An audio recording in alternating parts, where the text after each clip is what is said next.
Now, these bigger stand-up oil-free compressors, they're really nice for your workshop or just to have in your garage.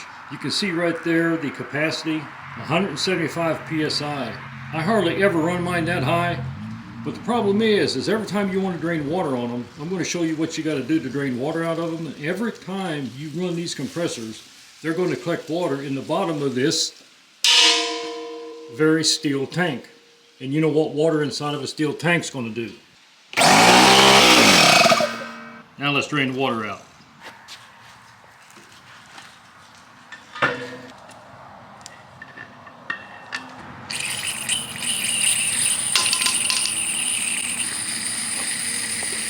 Now you've got to set it back up on its end to let the water come out. I'm surprised any water at all came out because they just drained it about 4 or 5 days ago and the compressor hasn't been run since, and that's when I decided to go ahead and buy one of those very cheap, affordable drain kit relocation valves on Amazon. I'll show you what it's all about. And also, I'll put a link in the description. These things sell for half price on Amazon compared to any of the big box stores. Don't pay $25, $28 for one. You get the same thing for 12 bucks on Amazon. And that's real money in your pocket.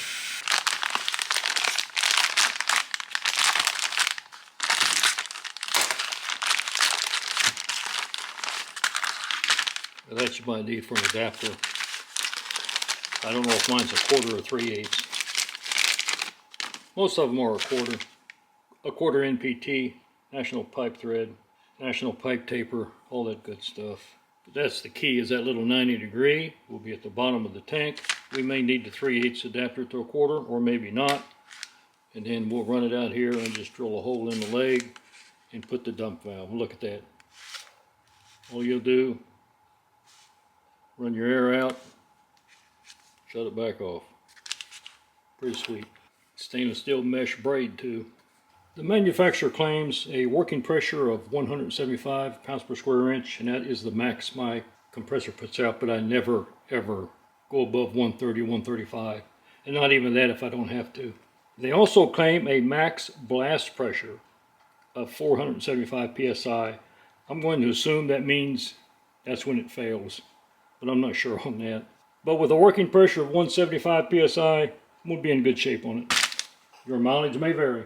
If you can, use a good 6-point socket on this, because it's brass. Any kind of a crescent wrench, if you ain't careful, you'll seriously round it off. The tank is empty. Now these do come with some kind of a sealant already on them, but I went ahead and put a little tape on it anyway. They give you the tape and it can't hurt anything.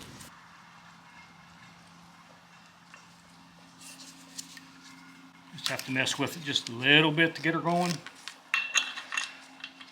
And there's going to be a slight orientation. And I need to go one more than that.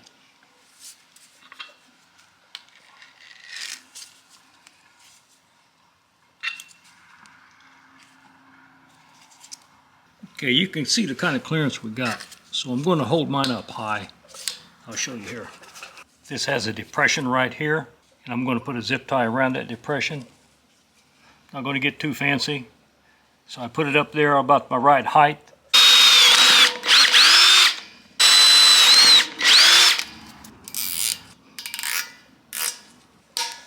Quarter turn open, quarter turn off.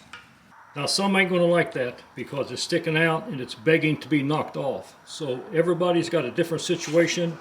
Myself, I won't knock that off for the rest of my life. I don't have to worry about it. I don't treat my stuff like that, and I know where this compressor likes to live in my shop. That's not going to be an issue. Let's see how it works. There's a little more than 50 psi. Now for the magic. Of course, you know if there was any water in there, it would just blow it on out.